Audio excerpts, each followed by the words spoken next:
Bismillahirrahmanirrahim. Assalamualaikum warahmatullahi wabarakatuh. Ashadu an la ilaha illallah, ashadu anna Muhammad dan Rasulullah. Allahumma sholli ala Sayyidina Muhammad wa ala ali Sayyidina Muhammad. Kama sholaita ala Sayyidina Ibrahim wa ala ali Sayyidina Ibrahim. Bil alamina innaka hamidum majid. Sebelum kajian ini kita lanjutkan, kita berikan sebuah doa untuk seluruh saudara-saudara kita yang telah memberikan dukungan terhadap channel ini, ya. Semoga itu semua menjadi catatan langit amal soleh bagi mereka dan keluarganya kelak. Dan kita ucapkan ribuan terima kasih atas bantuannya. Hanya Allah lah yang pandai membalas kebaikan hambanya, ya. Oke, matur nuwun semuanya yang telah memberikan dukungan berdasarkan kemampuannya masing-masing, ya. Karena memang kemampuan kita tidak sama. Islam itu tidak mengenal sama rata, ya. Islam itu proporsional. Gajah dan semut tentunya beda. Tentunya kemampuan untuk mengangkat barang juga beda, ya. Itulah indahnya Islam. Dia tidak memukul rata. Dia proporsional. Bayangkan dalam hitungan-hitungan tanggung jawab aja proporsional, nggak dipukul rata. Ya, betapa indahnya aturan dalam Islam. Oke, kita lanjutkan. Minum dulu, ini air putih. Diperingatkan, disarankan oleh saudara viewer kita jangan terlalu banyak ngopi katanya, dan aku ikuti. Tadi sudah banyak ngopi. Bismillahirrahmanirrahim.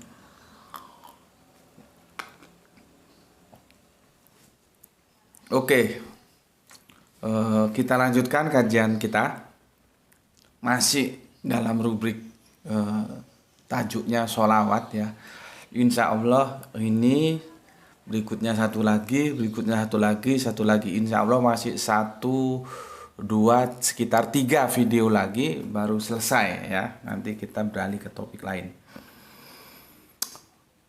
Aku harus menghadirkan kepada kalian semua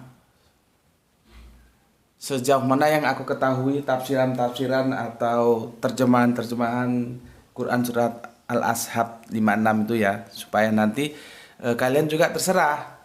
Kalian mau milih yang mana itu terserah, tapi setidaknya aku telah memaparkan, menyuguhkan kepada kalian semua. Nanti terserah mau pilih yang mana, dan aku juga nanti akan menentukan sikapku, aku pilih yang mana. Yang doa sudah, ya. Doa itu penafsiran umum, dan Depak juga memberikan catatan kaki seperti itu. Meskipun telah aku jelaskan apakah Depak memang setuju dengan itu atau Depak hanya sekedar menyuguhkan ada penafsiran seperti itu, ya. Seperti aku kan sholawat yang dimaknai secara mainstream doa aku suguhkan, tapi kan aku juga nggak setuju, ya. Tapi harus aku suguhkan supaya kalian tahu. Terus kemarin yang secara khusus harapan juga aku suguhkan dan aku uraikan. Tapi kan aku juga tidak setuju, ya. Nah, sekarang satu lagi nih, ya. Satu lagi ini yang diajarkan oleh kedua almarhum guru Al-Qur'anku, ya, yaitu Gus Gusnul Hadi dan Gus Fanani. Dan mereka berdua sepertinya pada satu pemahaman yang ya tidak jauh beda lah, ya. Sama, ya, tidak jauh beda, sama pemahamannya, dan akan aku bagikan kepada kalian. Nanti kalau kalian setuju kalian ambil, kalau nggak setuju nggak usah, ya, nggak apa-apa. Jadi supaya wawasan kalian itu juga luas, ya. Nanti kalau ada orang menafsiri begini, kalian mengerti, oh itu kerangka berpikirnya itu begini, gitu, ya. Oke, ini aku hapus dulu. Yang harapan sudah, ya, harapan sudah.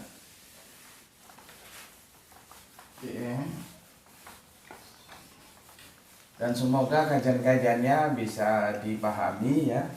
Masalah setuju atau tidak itu nomor 2, yang penting paham dulu apa yang aku suguhkan ke kalian. Kalau kalian paham aja enggak, itu nanti kacau nanti. Ya. Sekarang aku akan ngajak kepada kalian untuk merujuk Quran surat Maryam, ya. Maryam, suratnya nomor 19, ayatnya nomor 70. Bayangkan, Ibunda Maryam.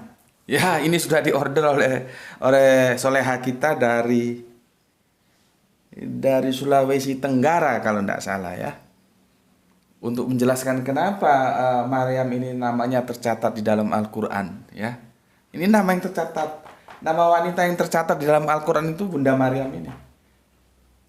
Nah, ini kan seharusnya teman-teman Kristen tahu bagaimana Al-Qur'an itu memberikan respek yang sangat hormat kepada Bunda Maryam. Ya, sampai namanya saja diabadikan dalam Al-Qur'an. Itu kalau berpikir positif itu begitu ya. Terlepas dia mau mengimani Al-Qur'an atau tidak itu hak dia, urusan dia lah. Tapi setidak-tidaknya sebuah apresiasi yang diberikan oleh Al-Qur'an terhadap Bunda Maryam, tentunya juga kalau kita baca terhadap Kanjeng Nabi Isa, itu sangat positif di dalam Al-Qur'an. Itu seharusnya, itu kan sebuah data yang aksiomatis, tidak bisa aksiomatis itu. Ini aksiomatis ini apa ini, spidol. Semua orang kalau ditanya ini spidol, nggak ada yang bilang bahwa ini handphone itu tidak ada. Nah, itu namanya kalau dalam logika berpikir itu aksiomatis. Begitu juga sudah nggak perlu diperdebatkan, sudah aksiomatis bahwa Al-Qur'an itu memberikan apresiasi yang positif dengan amat sangat baik kepada Bunda Maryam, tentunya kepada Kanjeng Nabi Isa juga. Al-Qur'an begitu, ya. Jadi seharusnya mereka mengerti, terlepas mereka mau tidak mengimani itu tidak masalah, orang itu pilihan kan. Tetapi apresiasi itu harus diakui dan juga diapresiasi dengan baik, kan begitu seharusnya. Ya. Oke. Kita coba telaah di Quran surat Maryam yang ke-70.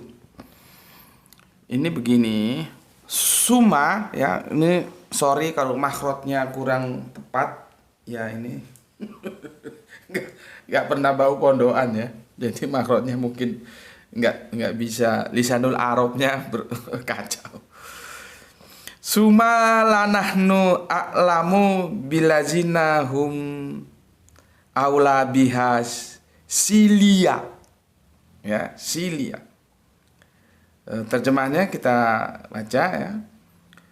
Selanjutnya kami sungguh lebih mengetahui orang-orang yang seharusnya dimasukkan ke dalam neraka. Ya. Kalau kita lihat itu ada summa, yaitu kemudian lanahnu ya, lanahnu sungguh kami ya. A'lamu lebih, ilmu di sini a'lamu ya, tuntutan kalimatnya merubah begitu, artinya mengetahui ya. Bilazina kepada orang-orang yang hum itu mereka ya, yang lebih patut ya, aula ya, biha ya, biha itu lebih mana tadi, lebih patut ya, aula ya, terus biladina ya, biladina hum ya, sorry ini karena ini kalau berkata susunannya dia kebalik, jadi nggak bisa kita menerjemahkan berkata itu terus tepat itu enggak, karena susunannya enggak sama depan belakangnya ya. Sampai mana tadi? Lebih mengetahui ya, biladina kepada orang-orang, ini Latini, kepada orang-orang yang mereka lebih patut dengannya masuk dibakar. Kalau perkata begitu ya, tapi setelah kita susun dia menjadi lebih mengetahui selanjutnya kami sungguh lebih mengetahui orang-orang yang seharusnya dimasukkan ke dalam neraka. Begitu kalau sudah kita rangkai ya. Tetapi kalau perkata DM dan MD-nya memang ya tidak sama ya. Ya ada kesamaan tapi tidak bisa dibilang sama persis. Aku mau fokus ke Silia, ya Silia. Aku nggak bisa Arabiunnya ya.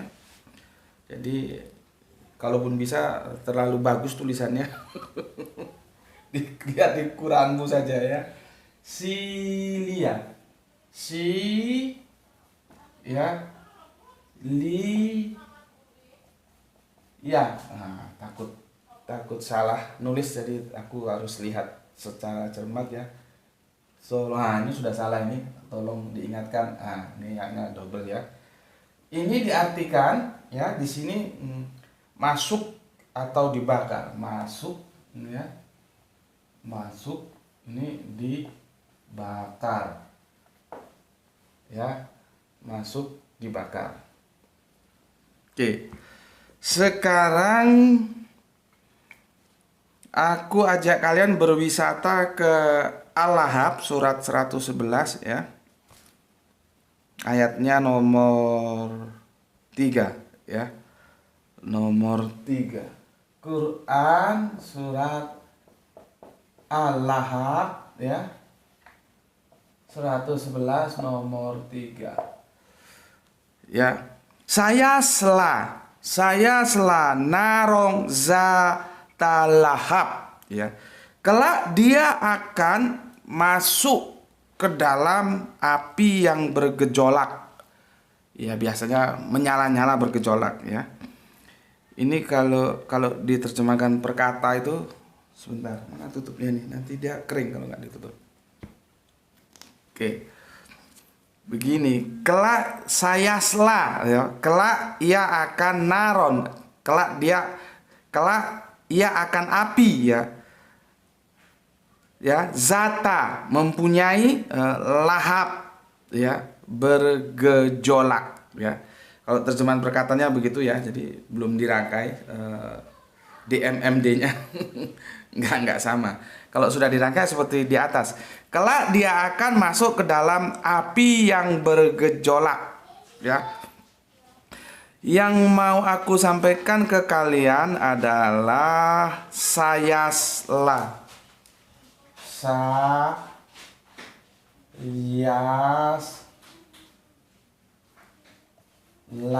Double A. Tolong dibantu koreksi ya. Kalau ada kata ya, ada yang salah gitu. Ini sama. Memasukkan ya. Jadi memasukkan sama dengan ini. Memasukkan ya. Ya, sama-sama neraka, api ya, nar ya. Ya dibakar itu ya. Nah, gitu.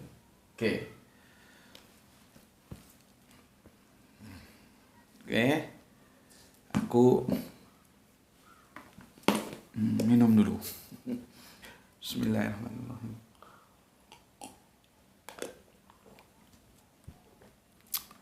Nih lihat. Silia dan saya sela. Ini kalau kita tarik ya, jadi di sini itu dia satu rumpun dengan solawat. Solawat ya, solawat.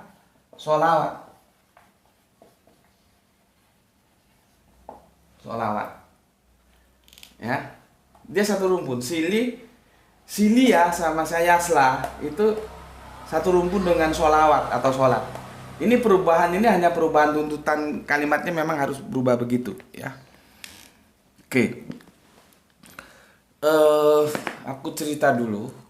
Waktu kami masih kecil dulu ya, bersama kawan-kawan itu, kalau membakar singkong itu begini. Singkong itu dikupas kulitnya ya. Begitu kita cabut dulu, kami biasanya sama teman-teman rombongan gitu, dicabut singkongnya itu, dikupas, kami bilangnya dulu ubi kayu ya, sehingga nampak putihnya kan. Nah ini dikupas ini ya, ini singkongnya tinggal nampak putihnya. Nah, ya Nambak putihnya itu. Oke. Jelas ya. Setelah singkong nambak putihnya, ya kami dulu masih SD lah dulu ya. SD kelas 3, kelas 4 gitu ya. Biasanya di ladang, kami nyebutnya dulu ladang. Jarang kami bilang kebon gitu ya, ladang. Kalau kami dulu memahami kebon itu perkebunan ya, seperti perkebunan karet tinggalan Belanda, perkebunan nanas gitu ya. Tapi kalau punya pribadi kami nyebutnya ladang ya, bukan kebun. Nah, ini singkong atau ubi kayu yang telah dibuang kulitnya, itu kami bungkus sama daun pisang ya, bungkus rapi sama daun pisang ya, bungkus. Setelah dibungkus itu sebelumnya kami sudah menyalakan api, karena di hutan kan banyak kayu ya, di kebun di ladang tuh banyak kayu-kayu itu ya, ke api. Setelah api itu membara, ini yang sudah dibungkus daun pisang itu orang Jawa bilang didelesep no ke bara api. Jadi ini bara api ya, didelesep no gini ya, didelesep no, bukan dipanggang gini, bukan, dimasuk no, didelesep no gini ya. Nah, kami nunggu kira-kira ndak lama kok, sambil main-main lari-lari, kira-kira setengah jaman tuh kami ambil, karena baranya juga sangat panas ya. Kami ambil, ini sudah matang ya. Biasanya ya namanya anak kecil main-main gitu, nggak kerasa panggil teman-teman, kita coker-coker, kita ambil, ini sudah matang dan kita buka gitu, harum ya, subhanallah, harum dan nikmat sekali dimakan di ladang ya. Ini ditelesep no, apa ya bahasa Indonesianya ya, dimasukkan, tapi bukan dipanggang, dimasukkan ke dalam bara, bukan api menyala ya, bara sudah dimasukkan. Nah ini dia, masuk. Ini nar ya, di sini dibakar, di sini nar ya, dimasuk. Nah itu seperti itu penjelasannya. Meskipun akhirnya di kamus itu kalau kita lihat ada dua, ada yang dimasuk no begini, di delesep no begini, ada yang memanggang. Jadi dua ya. Jadi sholawat itu bisa dimasuk no seperti ini, aku bilang tadi delep no begini. Ada juga yang memanggang. Kalau memanggang kan lain dengan delep no. Memanggang itu apinya di bawah ya, barang yang dipanggang di atas gitu. Jadi ada dua kamus, ada yang memanggang, ada yang dimasukkan ya, dimasukkan. Oke. Kemudian kalau kita lihat tukang pandai ya, tukang pandai besi ya, itu juga begitu. Besi yang mau dibentuk dijadikan apa ya, apa itu pacul, apa itu golok, apa itu pisau, apa itu garu itu yang bentuknya begini ya, begini ya, garu ya, garbu ya, macam-macam lah, terserah di order oleh pelanggannya itu dia mau pesan apa gitu ya.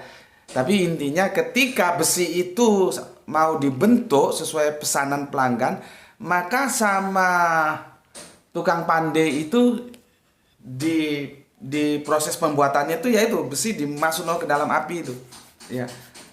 Kadang juga ada yang di atas tapi jarang. Itu kalau aku lihat nggak tahu, ada saatnya memang yang di atas begini, karena aku dulu punya tetangga tukang pandai, tapi ada saatnya dia dimasukkan ke bara. Nah, di sini ada gini biasanya manual, ya, masuk dulu manual untuk meniup ya, ada alatnya gini manual, seperti pompa itu manual tertiup. Nah, setelah api ini membara dan apa namanya, besi yang mau dibentuk itu sudah memerah, ini diambil lalu ditempa ya, dibentuk sesuai dengan apa yang dimaui ya. Jadi makanya ada pepatah, tempahlah besi ketika merah panas. Artinya jangan setelah dingin baru ditempa, nggak bisa dia ya. Oke.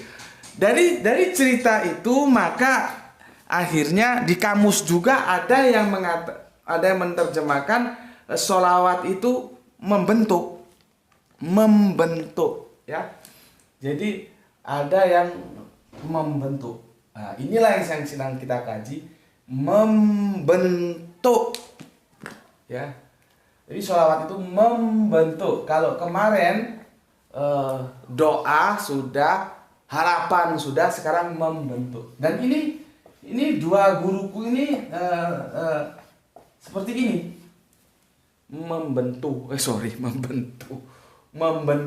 apa, kaya, membentuk nikah, ya. Guruku mengajarkan, dua guruku Al-Quran tuh mengajarkan, kalau aku lihat sih substansinya sama seperti ini, membentuk. Jadi sholawat itu bisa diartikan membentuk, ya. Kalau membentuk, maka terjemahannya menjadi seperti apa? Kita bisa lihat, ya.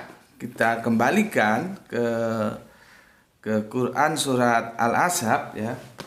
Quran surat Al-Ahzab, ya. Surat 33 nomornya 56. Itu terjemahannya, sholawat itu menjadi membentuk, ya. Membentuk. Maka menjadi begini dia. Sesungguhnya Allah dan para malaikatnya membentuk nabi. Ya, artinya Allah lewat para malaikatnya membentuk nabi. Wahai orang-orang yang beriman, ya, bentuklah dirimu sebagaimana nabi dan berislamlah kamu dengan seislam-islamnya. Nah, begitu jadinya. Maksudnya begini. Allah melalui para malaikatnya membentuk nabi, ya. Maka kita sebagai pengikutnya membentuk diri kita sebagaimana nabi. Jadi nabi itu menjadi idol. Idol menjadi, kalau kita biasanya apa ya? Perumahan itu ya ada prototipe rumah, kan perumahan itu tidak dibangun semua kan, ada satu dulu atau dua menjadi percontohan atau prototipe lah, ya. Jadi prototipe Islam itu ya Kanjeng Nabi. Kalau kita berbicara Islam itu tidak bisa lepas dari prototipe yang sudah dicontohkan oleh Kanjeng Nabi Muhammad. Itu loh. Ya? Paham? Aku ulangi. Dalam berislam kita tidak bisa meninggalkan sosok mulia itu, kekasih Allah itu, Kanjeng Nabi Muhammad yang telah diberikan menjadi guru kita, itu tidak bisa. Ya. Justru kalau kita mau berislam, prototipenya ya Kanjeng Nabi Muhammad. Nah, kita ya itu disuruh membentuk diri kita seperti Kanjeng Nabi. Jadi Kanjeng Nabi itu menjadi titik acuan. Ya, tapi kalau kita seperti Kanjeng Nabi ya enggak mungkin lah, ya.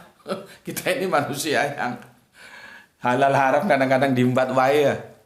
Tapi setidak-tidaknya itu menjadi arah, menjadi tujuan kita diarahkan ke sana, bentuk dirimu ke sana. Dengan apa? Dengan aturan Islam itu. Jadi nggak bisa sakarepe dhewe itu nggak bisa. Kita harus membentuk ya diri kita lewat apa? Lewat studi. Studi apa? Al-Quran. Kanjeng Nabi itu membentuk, kan aku sudah jelaskan dulu.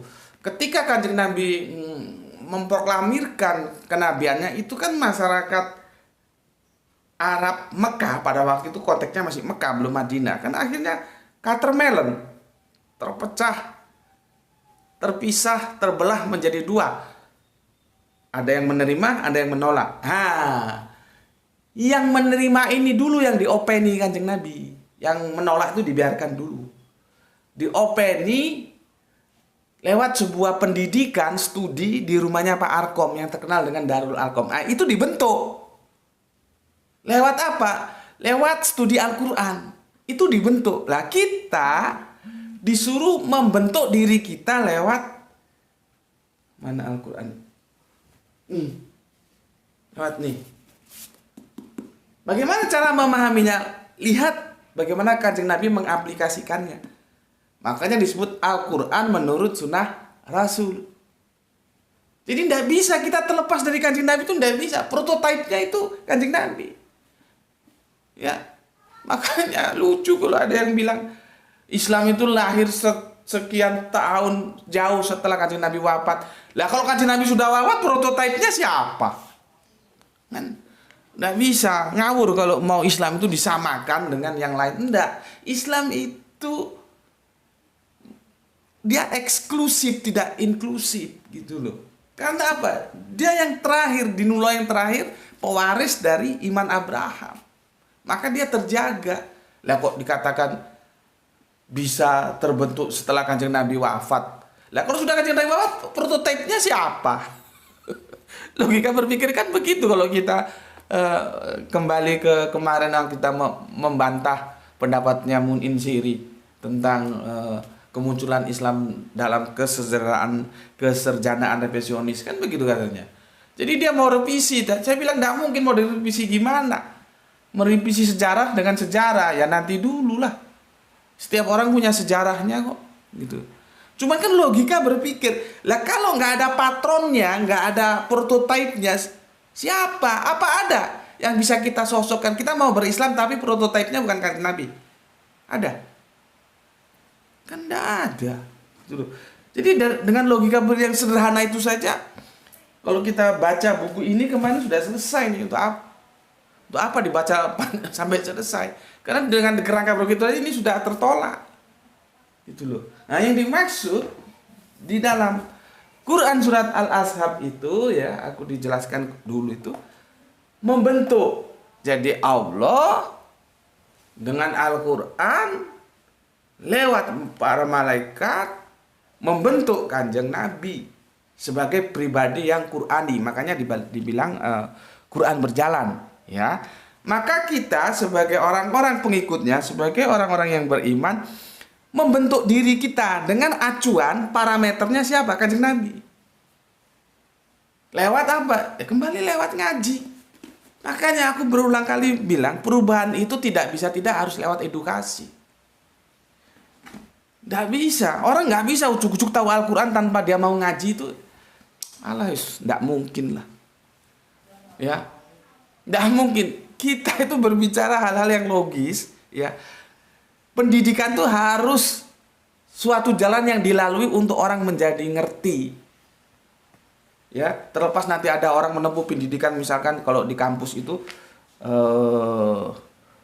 sarjana S1 itu, ya, itu ada yang 4 tahun, ada yang 3 tahun, ya. Kalau dia pinter, ya bisa saja waktu tempuhnya berbeda, tapi kan proses pendidikan itu suatu proses yang harus dilalui. Begitu juga ketika kita mau membentuk diri kita, itu lewat apa? Lewat Al-Quran. Maka proses studi itu tidak bisa tidak, harus dilalui. Lah sekarang, seperti aku ini, tentunya harus rajin-rajin mengingatkan sama anakku, sama Graito, sama Ranti.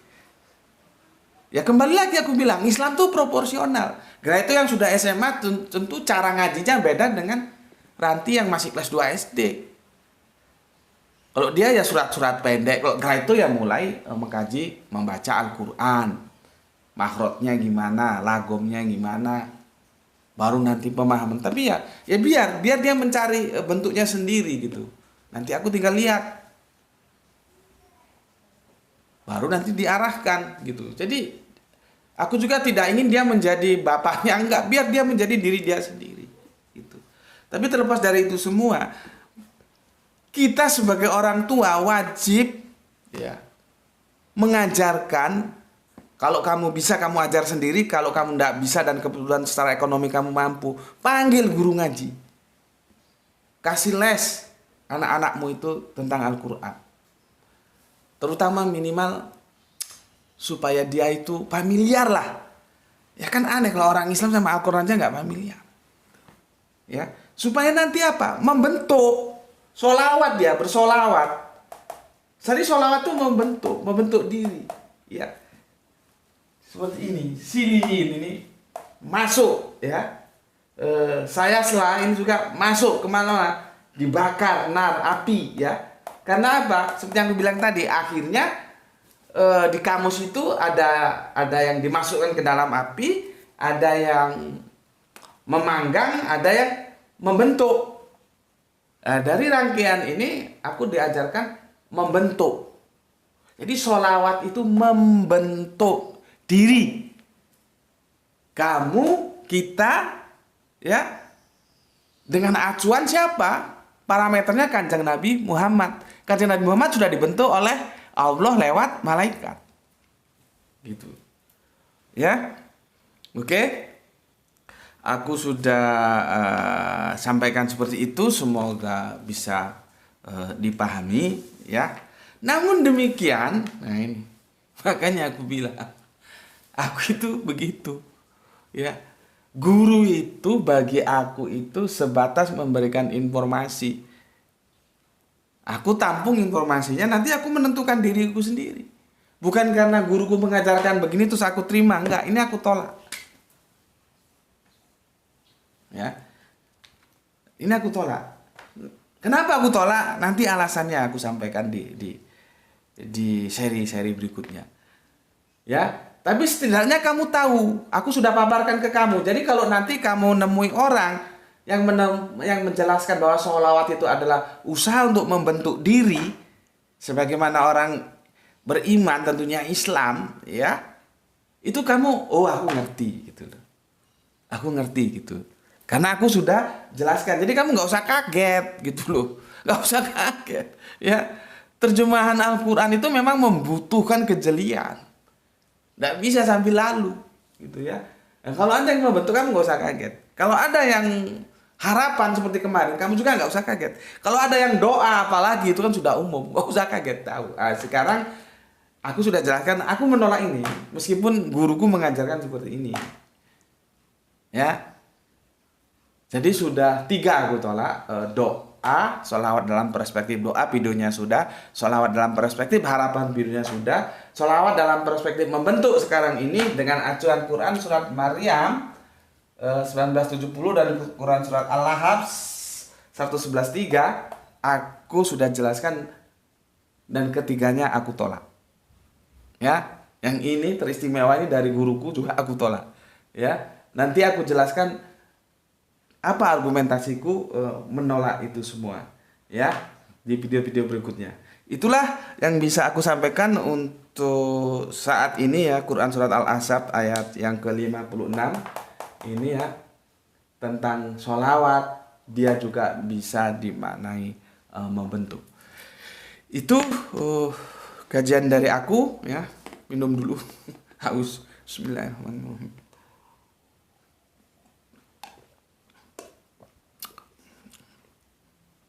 Oke, itu penjelasan dari aku ya, kajian untuk saat ini dengan tajuk yang masih tetap sholawat ya.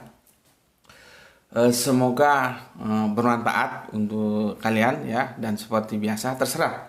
Aku hanya menyampaikan, kalau mau diterima membentuk, monggo, tidak juga tidak apa-apa, dan aku menjelaskan posisiku, aku menolak ya. Kenapa? Nanti di seri berikutnya tunggu penjelasannya. Oke, sampai ketemu lagi. Bismillahirrahmanirrahim. Alhamdulillahirabbil alamin.